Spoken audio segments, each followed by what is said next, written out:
Hello everyone, welcome to today's video. आज हम solve करने वाले distribute coin in binary tree. तो प्रॉब्लम को सॉल्व करने से पहले हम प्रॉब्लम को समझ लेते हैं। प्रॉब्लम हमें क्या कह रही है। प्रॉब्लम में हमें दिया हुआ है कि हमारे पास एक रूट है ऑफ ए बाइनरी ट्री। इस बाइनरी ट्री में टोटल n नोड्स है, ठीक है। और हर नोड की जो वैल्यू होगी वो डिफाइन कर रही है कि उस नोड के पास कितने कॉइन्स हैं। और हमारे पास ये भी दिया हुआ है कि इस पूरी बाइनरी ट्री में हमारे पास n कॉइन्स ही हो सकते हैं। इसका मतलब क्या है कि अगर आप हर नोड की वैल्यू को ऐड करोगे, हर नोड के पास जितने भी कॉइन्स है उसे ऐड करोगे तो उनका सम होगा n, ठीक है। अब क्वेश्चन हमसे ये चाहता है कि आप हर नोड को एक कॉइन ही दो। मतलब अगर किसी नोड के पास एक से ज्यादा कॉइन हो तो आप उसके जो कॉइन्स है उसको दूसरों में डिस्ट्रीब्यूट करो। वो क्यों? क्योंकि हमें दिया हुआ है कि आपके पास n कॉइन से ज्यादा कॉइन्स नहीं हो सकते। इसका मतलब है कि अगर किसी के पास ज्यादा कॉइन्स है तो कहीं ना कहीं किसी और नोड के पास कॉइन्स कम होंगे, तो आप उसे वो कॉइन डिस्ट्रीब्यूट करो। और आप मेक श्योर करो कि जब एंड में आपकी बाइनरी ट्री बचे तो उस बाइनरी ट्री में सभी के पास एक एक कॉइन हो। अब ये जो डिस्ट्रीब्यूशन होगा, इस डिस्ट्रीब्यूशन के लिए आप कॉइन्स को मूव करोगे एक नोड से दूसरे नोड के लिए। तो जब आप एक नोड से एक कॉइन को दूसरी नोड पे मूव कर रहे हो तो उसे एक मूवमेंट कहेंगे, ठीक है। तो आप ये चाहते हो कि जो एक्स्ट्रा कॉइन्स है आप उसे मूव करो सच दैट सभी के पास एक एक कॉइन्स आ जाए। और आपको रिटर्न करना है the minimum numbers of moves. आपने कितने मूव्स करे सच दैट हर एक नोड के पास एक एक कॉइन आ गया। तो जैसा इस एग्जांपल में दिया हुआ है कि करंटली आपके पास तीन नोड है, एक दो तीन, ठीक है।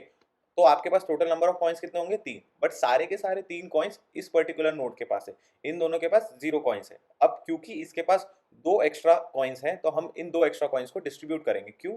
हमने तीन को क्यों नहीं करा? क्योंकि हमें इस नोड पे भी तो एक कॉइन चाहिए, करेक्ट। तो हमने दो एक्स्ट्रा कॉइन्स को डिस्ट्रीब्यूट करा, एक कॉइन को हमने इधर लेफ्ट पे रख दिया और एक को राइट पे लगा दिया। तो इसमें कितने मूव्स लगे? इधर से एक आने में एक और इधर से एक भेजने में दो। तो टोटल नंबर ऑफ मूव्स लगे दो। वही दूसरे एग्जाम्पल में अगर आपके पास पेरेंट जीरो होता, यहाँ पर तीन होता और यहाँ पर जीरो होता, ठीक है। अब आप पेरेंट से तो नहीं कर सकते हो, आपको चाइल्ड से पेरेंट में करना होगा, क्योंकि हमें प्रॉब्लम में भी दिया हुआ है कि आप पेरेंट टू चाइल्ड और चाइल्ड टू पेरेंट दोनों मूवमेंट कर सकते हो। अब आप देखोगे यहाँ पर मैंने थ्री से मूव करा जीरो पे। अब थ्री से क्या मैं एक ही कॉइन को मूव करूंगा? नहीं। क्यों? क्योंकि जैसा मैंने कहा कि हमारे पास तीन कॉइन्स है। इसका मतलब क्या है कि हमारे पास यहाँ पर दो एक्स्ट्रा कॉइन है। रिक्वायरमेंट तो इसके पेरेंट को एक की है, बट कहीं ना कहीं किसी और कॉइन के पास एक कॉइन कम होगा। तो हम क्या करेंगे, यहाँ से जितने भी एक्स्ट्रा है उसे मूव कर देंगे। तो यहाँ से हम मूव करेंगे दो कॉइन्स को, और यहाँ पर जैसे ही दो आया, अब यहाँ पर कितना कॉइन एक्स्ट्रा हो गया? यहाँ पर एक कॉइन एक्स्ट्रा हो गया। अब ये जो एक्स्ट्रा कॉइन है ये इसके चिल्ड्रन पे आना चाहिए, तो ये एक हो गया। अब आप देखोगे तो इसमें नंबर ऑफ मूव्स लगे तीन। क्यों? क्योंकि आपने एक कॉइन को तो यहाँ से इधर भेजा और एक कॉइन को आपने ऐसा ऐसा भेजा। तो एक मूवमेंट यहाँ, दो मूवमेंट यहाँ, तो एक दो और ये तीन। तो टोटल नंबर ऑफ मूवमेंट लग गई तीन, ठीक है। आपको यही नंबर ऑफ मूव्स को रिटर्न करना है, ठीक है। बट वो मिनिमम होना चाहिए। अब आप कहोगे कि यार हर बार तो मिनिमम ही आ रहा है, हम यही चेक करेंगे कि कहाँ एक्स्ट्रा है। जहाँ एक्स्ट्रा है वहां से जिसके पास नहीं है उसे भेज देंगे। बट हमारे पास ये दिया हुआ है कि आप पेरेंट पे भी दे सकते हो, आप चिल्ड्रन पे भी देख सकते हो। तो किसी केस में अगर आप किसी मिडिल एलिमेंट पे जिसके पास पेरेंट भी है और जिसके पास चिल्ड्रन भी है, तब आप कैसे डिसाइड करोगे कि यार मुझे पेरेंट पे देना चाहिए या चिल्ड्रन पे देना चाहिए। तो उसके लिए हम एग्जाम्पल को देख लेते हैं। अब अगर हम इस एग्जाम्पल को देखते हैं तो यहाँ पर जो टू है, इस टू के पास एक्स्ट्रा एक कॉइन है। या तो ये एक्स्ट्रा कॉइन इसके पेरेंट पे जा सकता है या तो इसके चिल्ड्रन पे जा सकता है। लेट से हम मानते हैं कि ये इसके पेरेंट पे एक एक्स्ट्रा कॉइन भेज रहा है, तो यहाँ से एक कॉइन एक्स्ट्रा यहाँ पर जाएगा। उसके बाद किसी के पास भी एक्स्ट्रा नहीं है सिवाय इस फोर के, तो हम क्या करेंगे, इस फोर से एक्स्ट्रा तीन कॉइन यहाँ पर पहुंचाएंगे। यहाँ पर तीन भेजे, अब यहाँ पर तीन कॉइन आ गए। इन तीन कॉइन्स में से दो कॉइन्स उसने अपने पास रखे और जो एक कॉइन था उसे नीचे भेज दिया। यहाँ पर एक हो गया, यहाँ पर एक है। अब यहाँ पर दो है, आप चाहते हो ये एक बने, तो आपने क्या करा, यहाँ से जो एक एक्स्ट्रा कॉइन उसे यहाँ पर भेज दिया। अब क्योंकि ऑलरेडी यहाँ से एक आ रखा था और एक यहाँ से आया, तो टोटल नंबर ऑफ कॉइन्स कितने हो गए? टू हो गए। अब टू हुए, एक्स्ट्रा हो गया। अब इसने एक एक्स्ट्रा अपने चिल्ड्रन को भेज दिया। यहाँ पर ऑलरेडी वन था बट आपने फिर वापस से एक एक्स्ट्रा दिया, तो ये वापस से टू हो गया। अब टू हुआ, देन आपने से वापस से इसके चिल्ड्रन पे भेज दिया। तो आप देखोगे तो टोटल नंबर ऑफ मूवमेंट यहाँ पे लगे तीन, five plus one four, plus one five, six seven eight, total movement लगे एट। बट इस एट मूवमेंट में आप देखोगे ये जो दो मूवमेंट है ये अननेसेसरी थी। क्यों? क्योंकि ये दोनों एक दूसरे को क्रॉस ही कर दे रही, क्योंकि ये वही स्टेट पे ले आ रही है प्रॉब्लम को जिस स्टेट पे वो था। मतलब इस सब ट्री को उसने उसी स्टेट पे रखा जिस स्टेट पे वो था। तो क्या इन मूवमेंट्स का कोई फायदा था? नहीं, इन मूवमेंट्स का कोई भी फायदा नहीं था। तो हमने ऐसी गलत मूवमेंट क्यों करी? ये गलत मूवमेंट तभी आई जब हमें किसी ऐसी नोट पे मूव करना था जिसके पेरेंट और चिल्ड्रन दोनों में हम मूवमेंट कर सकते थे। अब पेरेंट और चिल्ड्रन में अगर आप मूवमेंट कर सकते हो तो आप कैसे डिसाइड करोगे कि जो एक्स्ट्रा कॉइन है उसे पेरेंट में भेजूं या चिल्ड्रन में भेजूं? तो इसे हम कैसे सॉल्व करेंगे? तो अगर आप प्रॉब्लम में देखोगे तो प्रॉब्लम क्योंकि एक बाइनरी ट्री की है तो हम इसे डीएफएस से ही सॉल्व करेंगे। बट डीएफएस से आप इसे टॉप टू बॉटम नहीं, आप इसे बॉटम टू टॉप सॉल्व करोगे। इसका मतलब क्या है? आप इसके चिल्ड्रन से देखना चालू करोगे। अब आप बोलोगे चिल्ड्रन से देखने का फायदा क्या होगा? चिल्ड्रन से देखने का फायदा ये होगा, जैसे इस एग्जांपल में हमने देखा कि हम इस प्रॉब्लम में थे कि इसके वैल्यू को हम चिल्ड्रन को दे या पेरेंट को दे। But with going down to top हमें ये पता होगा कि हमें यूनिडायरेक्शनल ही जाना है, मतलब हमें नीचे से ऊपर ही ट्रांसफर करना है एक्स्ट्रा को। वो क्यों? क्योंकि अगर आपके लीफ नोड के पास एक्स्ट्रा कॉइन हुए तो वो एक्स्ट्रा कॉइन उसके पेरेंट पे ही जाएंगे। क्यों? क्योंकि लीफ नोड के पास कोई चिल्ड्रन होगा नहीं, तो लीफ नोड अपने चिल्ड्रन को तो एक्स्ट्रा पास करेगा नहीं, वो एनीवेज पेरेंट पे ही जाएंगे। तो हमारे पास यहाँ पे 3 आ जाएगा, फिर 3 से एक्स्ट्रा जाएंगी 1 पे। तो ऐसा करके आपका मूवमेंट होगा। बट आप बोलोगे कि यार यहाँ से तो 3 चला गया बट हमें इस 0 को चाहिए। आप लीफ नोड पे ये चेक करोगे कि अगर उसके पास एक्स्ट्रा कॉइन्स है तो वो एक्स्ट्रा कॉइन्स अपने पेरेंट को भेजे, अगर नहीं है तो वो मांगे, और अगर एग्जैक्टली 1 है तो बोले कि यार मुझे कोई जरूरत नहीं, आप रहने दो जैसा है वैसा। अब जब नहीं है तो मांगेगा कैसे? मांगेगा ऐसे कि यहाँ पर तो हमने एक्स्ट्रा में 3 भेज दिया, बट उसे मांगने के लिए हम बोलेंगे यहाँ पर 0 के लिए हम भेजेंगे -1 को। -1 अपने पेरेंट को बोलेगा कि यार मेरे पास एक कॉइन की कमी है, तुम एक कॉइन मुझे दे दो। अब हम इस एग्जाम्पल को देखते हैं। जैसे हमें पता है कि जो ट्री होता है वो एक रिकर्सिव डेटा स्ट्रक्चर होता है। तो क्योंकि ट्री हमारा एक रिकर्सिव डेटा स्ट्रक्चर है, हम इस बड़े से ट्री का सॉल्यूशन ना निकाल कर हम बोलेंगे कि यार एक काम करो, मुझे छोटे ट्री का निकाल दो, उससे मैं निकाल लूंगा। इस छोटे सब ट्री बोलेगा कि मुझे इसका निकाल दो, मैं अपना निकाल लूंगा। और ये छोटा बोलेगा कि यार तुम इसका निकाल लो, मैं अपना निकाल लूंगा। अब जैसे ही आपको नन मिला यहाँ पर, आप नन के लिए ये बोल दोगे कि यार क्योंकि ये नन है, इसको कोई भी कॉइन की जरूरत है क्या? नहीं। क्या इसे कोई मूव लगेगा? नहीं। तो हम रिटर्न नन के लिए क्या कर देंगे? 0। ठीक है, तो इसके लेफ्ट से क्या रिटर्न होगा? 0। सिमिलरली राइट भी नन है तो राइट से क्या रिटर्न होगा? 0। अब जब हम 2 पे आए, 2 से हमें क्या मिला कि उसका लेफ्ट का वैल्यू कितनी है? 0। राइट पे कितनी है? 0। तो हमें पता चलेगा कि करंटली इस 2 पे कितने कॉइन्स आ रहे हैं। मतलब लेफ्ट 0 ये बता रहा है कि मैंने पेरेंट को इतने कॉइन्स एक्स्ट्रा दिए। तो नन ने हमें 0 दिए, नन ने हमें 0 दिया राइट से, और हमारे करंटली 2 है। तो हमारे पास टोटल कॉइन्स कितने हो गए? तो टोटल कॉइन्स हो जाएगा left plus right plus value. Correct. तो ये हमें दे देगा टोटल कॉइन। तो टोटल कॉइन यहाँ पर कितना हो जाएगा? 2। अब इस 2 में हम -1 करेंगे। ये क्यों कर रहे हैं? ये इसलिए कर रहे हैं क्योंकि हमें इस 2 में एक कॉइन तो हमें खुद के पास रखना है, और जो बचे हुए कॉइन्स है उन्हें हमें पेरेंट को देना है। तो क्योंकि हमें एक की रिक्वायरमेंट है, हम एक यहाँ पर रखेंगे और हम पेरेंट को बोल देंगे कि यार मेरे पास एक एक्स्ट्रा कॉइन है। तो यहाँ से गया एक, और इसका राइट क्योंकि नन है तो वहां से आएगा 0। अब इस वाले 0 के लिए जो लेफ्ट अगर आप देखोगे तो लेफ्ट कितना हो जाएगा? लेफ्ट हो जाएगा 1, राइट हो जाएगा 0।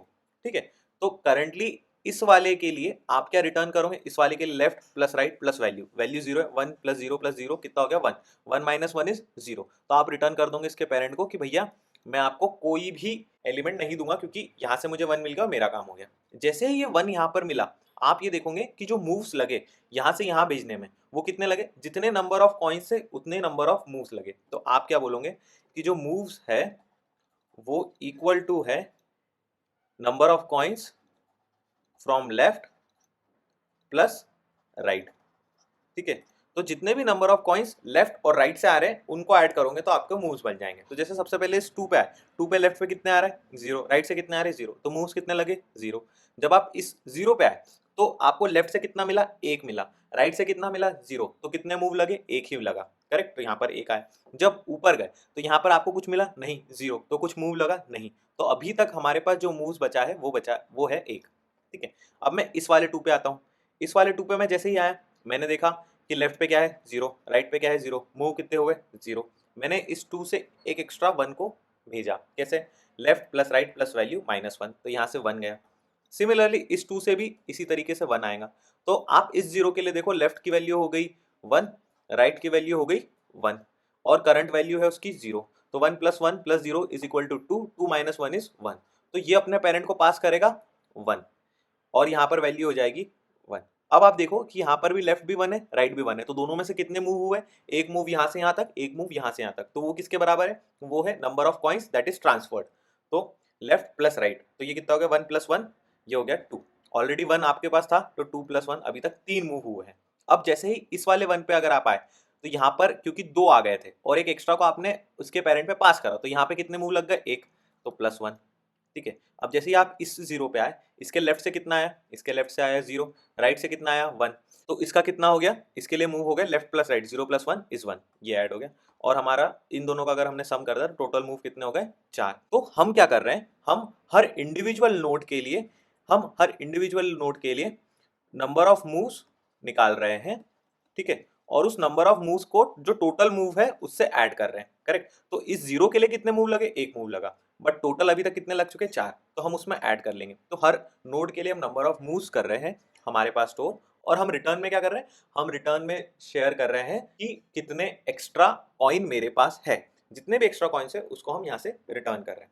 इस प्रॉब्लम को सॉल्व करने के लिए जो सबसे पहले हम कर रहे हैं वो हम बेस कंडीशन देख रहे हैं। बेस कंडीशन क्या है, बेस कंडीशन है फॉर नन रिटर्न 0, ठीक है। तो नन के लिए हमने 0 रिटर्न करा, क्यों, क्योंकि हम रिटर्न क्या कर रहे हैं कि कितने एक्स्ट्रा कॉइन है मेरे पास। नन के पास कोई एक्स्ट्रा कॉइन नहीं, नन के पास कोई कॉइन ही नहीं, तो हम वहां से रिटर्न 0 कर देंगे, उससे कोई फर्क नहीं पड़ने वाला, ठीक है। उसके बाद हम क्या करने वाले, उसके बाद हम हर नोड के लिए ये चेक करेंगे कि करंटली उसके पास कितने कॉइन बचे। तो करंट कॉइन कितने हो गए, करंट कॉइन हो गए extra from left and right plus value, ठीक है। तो एक्स्ट्रा फ्रॉम लेफ्ट और राइट हमें क्या दे देगा कि भैया लेफ्ट और राइट से आपको कितने एक्स्ट्रा मिले, और आपने वैल्यू ऐड कर दी, तो आपको पता चलेगा कि करंटली मैं जिस नोड पे हूँ उस नोड के पास कितने कॉइन्स है। अब आपको उतने कॉइन्स मिल गए, अब आप क्या करोगे, इन कॉइन्स में से एक कॉइन अपने पास रखोगे और बचा हुआ जितना भी है उसे रिटर्न कर दोगे उसके पेरेंट पे। तो आपने क्या करा, इसमें -1 करा।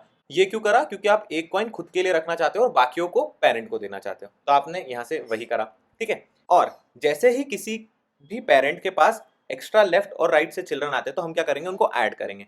हम क्या करेंगे, ऐड लेफ्ट एंड राइट।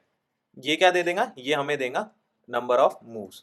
क्यों, क्योंकि अगर आपको लेफ्ट से एक कॉइन मिला, राइट से एक कॉइन मिला, तो आपको इस पे आने के लिए कितने मूव्स लगे, आपको लगे 2 मूव्स, ठीक है। तो आप क्या कर रहे हो, लेफ्ट और राइट को ऐड कर दोगे, आपको वो नंबर ऑफ मूव्स दे देगा। और आप इस मूव्स को किससे ऐड करोगे, हम एक ग्लोबल वेरिएबल रखेंगे जो सारे मूव्स का सम रखेगा। तो हम हर इंडिविजुअल नोड को पहुंचने के लिए जितने मूव्स लगे हैं उसका सम उस ग्लोबल में ऐड करते जाएंगे, तो हमें वो नया मूव मिल जाएगा, ठीक है। तो हमारा जो फंक्शन बना है रिकर्सिव फंक्शन, वो क्या रिटर्न कर रहा है, रिकर्सिव फंक्शन जो है वो रिटर्न कर रहा है एक्स्ट्रा कॉइन्स को, ठीक है। यहाँ से रिटर्न तो एक्स्ट्रा कॉइन्स को कर रहे हैं, बट हमें जरूरत एक्स्ट्रा कॉइन की क्या, नहीं, हमें जरूरत है मूव की।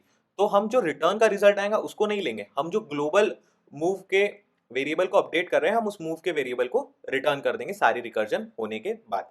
इससे ये तो सॉल्व हो जाएगा, बट अभी जो हमने एग्जांपल देखा यहाँ पर सारे जो चिल्ड्रन थे वो फुल थे और उनके पेरेंट एम्प्टी थे, तो हमेशा चिल्ड्रन से एक एक्स्ट्रा वैल्यू जाती तो काम हो जाता।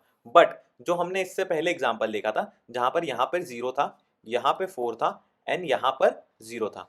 अब अगर आप देखोगे तो यहाँ पर हमारा जो फॉर्मूला है उसके हिसाब से जो 4 है वो क्या रिटर्न करेगा, 4 रिटर्न करेगा 3, और जो 0 है वो क्या रिटर्न करेगा, क्योंकि 0 को अपने लेफ्ट से भी मिला 0, राइट से भी मिला 0, और 0 भी खुद 0 है, तो 0 - 1 = -1, तो ये रिटर्न करेगा -1 को। और आप अगर इस 0 पे आओगे तो आपको क्या पता चलेगा कि यार मिनिमम नंबर ऑफ मूव्स कितने लगे, तो आप 3 - 1 कर दोगे 2, तो क्या सही है, नहीं, क्योंकि 3 तो यहाँ से यहाँ तक आने में ही लगा, और जो -1 है ये -1 ये बताता है कि यार मुझे एक की जरूरत है।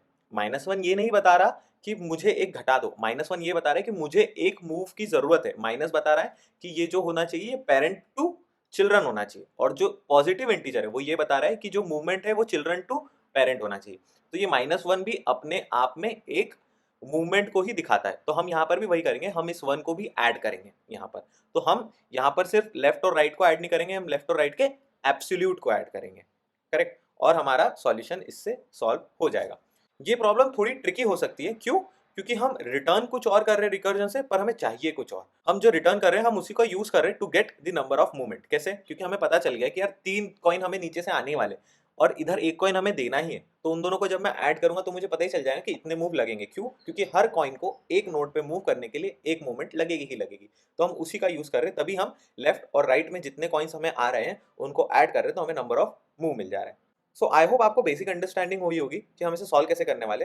लेट्स कोड इट टुगेदर, और आपको और अच्छे से समझ में आएगा कि इसे हम कैसे, जैसा हमने डिस्कस करा, हमें एक रिकर्सिवली इसे सॉल्व करना है। हम जो 3 स्टेप्स हमने डिफाइन करी हम उसी के साथ चलेंगे, बट हमें ग्लोबल वेरिएबल भी मेंटेन करना है जिसमें हम सारे हर नोड में जितने मूव हो रहे हैं उनको ऐड करें। तो इसके लिए हम इस पर्टिकुलर फंक्शन को नहीं यूज करेंगे एज अ रिकर्जन। क्यों? क्योंकि हमारा जो रिकर्जन रिटर्न कर रहा है वो रिटर्न कर रहा है कि कितने नोड हम पेरेंट को दे रहे हैं, बट हमें वो नहीं रिटर्न करना है, हमें मूव रिटर्न करना है। तो हम उसके लिए एक अलग फंक्शन लिखेंगे। ठीक है, तो सबसे पहले मैं ग्लोबल मूव वाला वेरिएबल हमारे पास रख लेता हूँ। ये हो जाएगा self dot moves is equal to 0। सबसे पहले इसको मैंने इनिशियलाइज कर दिया 0 पे, और हम जो एक नया रिकर्सिव फंक्शन बनाने वाले मैं उसको यूज कर लेता हूँ, डेफ हेल्पर।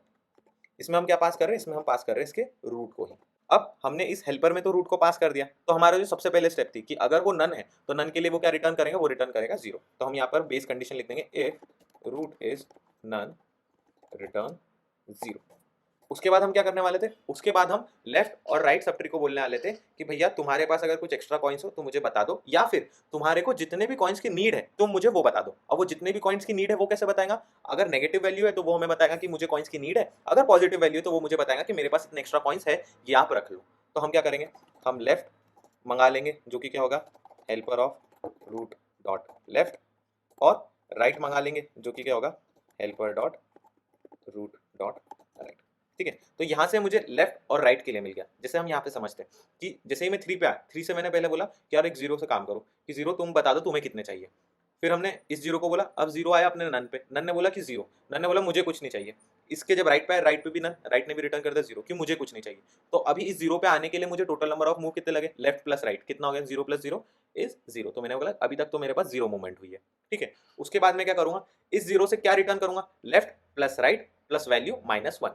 तो मैं रिटर्न करूंगा -1। -1 क्या दिखाता है? कि भैया पेरेंट मेरे पास कोई भी कॉइन नहीं है, प्लीज मुझे एक कॉइन दे दो। तो इसने -1 मांगा, मतलब इसने एक कॉइन अपनी तरफ मांगा। माइनस दिखाता है कि मुझे पेरेंट से चिल्ड्रन की तरफ मूवमेंट करनी है, तो यहाँ से -1 गया। सिमिलरली इस 0 ने भी रिटर्न करा -1। तो इस 3 पे अगर आप देखोगे तो लेफ्ट और राइट से हमें क्या वैल्यू आई? लेफ्ट और राइट से हमें वैल्यू आई -1 और -1। और हमने क्या बोला था? हम इनके एब्सोल्यूट को ऐड करेंगे। वो क्या दिखाता है? वो दिखाता है कि इनका मूवमेंट कितना हुआ है। तो -1 प्लस -1 का एब्सोल्यूट होगा 1 + 1 दैट इज 2। तो 2 दिखाएगा कि यार 2 मूवमेंट लगेंगे। क्यों? क्योंकि इसने एक कॉइन मांगा, इसने एक कॉइन मांगा, तो यहाँ से एक मूवमेंट ऊपर से नीचे होगी और एक मूवमेंट यहाँ से राइट की साइड होगी।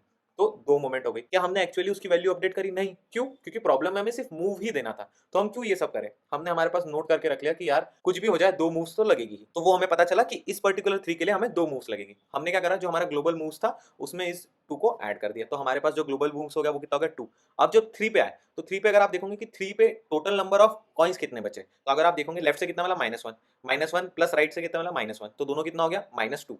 -2 प्लस वैल्यू कितना हो गया? -2 प्लस 3 कितना हो गया? 1। और 1 - 1 कितना होगा? 0। 0 क्यों रिटर्न करा? क्योंकि हमने ये मान लिया कि यहाँ से एक बैलेंस होके इधर नीचे गया, एक बैलेंस होके इधर नीचे गया, तो इस कॉइन पे कितना बचा? 1। इसे कोई रिक्वायरमेंट है ही नहीं, तो ये अपने पेरेंट को क्या रिटर्न कर देगा? 0। 0 रिटर्न करेगा। क्या ये मेरे फायदे का है? नहीं। मेरे फायदे की क्या चीज़ है? मेरे फायदे की चीज़ है ये मूव्स। मुझे किसकी रिक्वायरमेंट है? मुझे इस मूव्स की रिक्वायरमेंट है। मैं इस मूव्स को रिटर्न कर दूंगा। ठीक है, तो हम यहाँ पर भी वही करें। तो लेफ्ट और राइट ने हमें वही ला के दे दिया। हमने क्या करा? हमने सबसे पहले मूवमेंट निकाल ली। मूवमेंट कितनी हुई? मूवमेंट हुई absolute of left plus absolute of right. तो हमें लेफ्ट और राइट के एब्सोल्यूट का सम निकाल लिया। ठीक है, वो सारा मूवमेंट मिला। अब ये जो मूवमेंट है, ये मूवमेंट हम किससे अपडेट कर रहे हैं? ये हमारे मूव्स पे। ठीक है, जो कि हमारा ग्लोबल वेरिएबल था, क्योंकि हम हर नोड पे जितनी भी मूवमेंट लग रही है उन्हें ऐड करके बताएंगे कि टोटल इस पूरे बाइनरी ट्री में कितनी मूवमेंट लगी। तो हम मूव्स प्लस इक्वल टू इस मूवमेंट के कर देंगे। ठीक है, तो ये मूवमेंट हमारे पास आ गई। और हम रिटर्न क्या करने वाले? हम रिटर्न करने वाले कि हमारे पास कितने कॉइन्स एक्स्ट्रा है। और कितने कॉइन्स एक्स्ट्रा निकलेंगे वो कैसे निकलेंगे? वो निकलेंगे return left plus right plus root dot value. ये हमें देगा कि करंटली हम जिस पोजीशन पे हमारे पास कितने कॉइन्स है, क्योंकि लेफ्ट से जो एक्स्ट्रा है वो, राइट से जो एक्स्ट्रा है वो, प्लस आपका वैल्यू। आपको पता चलेगा कि आपके पास करंटली कितने कॉइन्स है। और आप रिटर्न क्या कर रहे हो? आप रिटर्न कर रहे हो एक्स्ट्रा कॉइन्स को। तो आप यहाँ से -1 कर दोगे। क्यों? क्योंकि आपको एक कॉइन खुद के लिए रखना है। ठीक है, अब ये इतना सा ही सॉल्यूशन था। क्यों? क्योंकि हमने जैसा डिस्कस करा, हमने सारी तीनों स्टेप्स फॉलो करी। हमने सबसे पहले नन के लिए रिटर्न कर दिया 0। हमने लेफ्ट और राइट सब ट्री पे समेशन निकाल लिया, और हम क्या रिटर्न कर रहे हैं? हम रिटर्न कर रहे हैं एक्स्ट्रा वैल्यूज को, और जो पर्टिकुलर उस नोड के लिए मूवमेंट होगी हम उसे डिफाइन कर रहे हैं लेफ्ट और राइट में जितने कॉइन्स आ रहे हैं उनके सम से। यहाँ से हमारा जो मूवमेंट है वो मूव्स को अपडेट कर देगा। ठीक है, तो अब मैं क्या करता हूँ? मैं इस फंक्शन को कॉल करता हूँ हेल्पर ऑफ दिस रूट। इससे मेरा जो मूव्स है वो अपडेट हो जाएगा और मैं रिटर्न कर दूंगा सेल्फ डॉट मूव्स। ठीक है, तो इससे मेरी प्रॉब्लम सॉल्व हो जाएंगी। Let's run it and it works fine. Let's submit it and it works. अब अगर मैं टाइम और स्पेस कॉम्प्लेक्सिटी की बात करूं तो क्योंकि मैं हर नोड पे जा रहा हूं, हर नोड पे मैं मूव कर रहा हूं यहाँ पर, तो इस सॉल्यूशन की टाइम कॉम्प्लेक्सिटी होगी ऑर्डर ऑफ n। और मैं अगर स्पेस कॉम्प्लेक्सिटी की बात करूं तो क्योंकि हमारा कोई भी एक्स्ट्रा स्पेस हम नहीं यूज कर रहे, कोई भी ऑक्सिलरी स्पेस हम नहीं यूज कर रहे, ना ही कोई हम एक्स्ट्रा अरे ले रहे, ना ही कोई एक्स्ट्रा स्टैक ले रहे, कुछ भी नहीं ले रहे, तो हमारी ऑक्सिलरी स्पेस तो कांस्टेंट है। बट क्योंकि हम रिकर्जन का यूज कर रहे हैं, तो एक रिकर्सिव स्टैक यूज हो रहा है, तो क्योंकि वो रिकर्सिव स्टैक यूज हो रहा है तो वो कितनी बार वेट करेगा, वो वेट करेगा order of n times in the worst case. क्यों? क्योंकि वो ऑर्डर ऑफ हाइट पे डिपेंड करेगा कि जितनी भी आपकी हाइट होगी उतना बार वो रुका रहेगा। कैसे? तो ये जो 3 है ये वेट कर रहा है 0 के लिए, करेक्ट, और ये 0 के बाद कोई वैल्यू है ही नहीं, तो यहाँ पर आप देखोगे कि इसकी हाइट 1 है, तो ये ऐसा नहीं है कि 3 बार वेट कर रहा है, यहाँ पर स्टेक सिर्फ 1 स्पेस का यूज हुआ है। बट अगर ये वर्स्ट केस में होता, सारे ही लेफ्ट में होते, सारे ही राइट में होते, देन वो ऑर्डर ऑफ n होता है। तो क्योंकि हम स्पेस कॉम्प्लेक्सिटी भी वर्स्ट केस में ही मानेंगे तो इसकी स्पेस कॉम्प्लेक्सिटी हो जाएगी ऑर्डर ऑफ n। तो ये जो सॉल्यूशन है ये ऑर्डर ऑफ n टाइम और ऑर्डर ऑफ n स्पेस का है। सो आई होप आपको ये सॉल्यूशन समझ में आया होगा और आपको ये वीडियो अच्छी लगी होगी। अगर आपको ये वीडियो अच्छी लगी so please like it, please share it with your friends, और अगर आपने चैनल को अभी तक सब्सक्राइब नहीं किया है तो for more such video please subscribe to the channel. और अगर आपके कोई भी डाउट्स या सजेशन हो तो आप कमेंट्स में लिख सकते हो, I will be happy to help you. Thank you.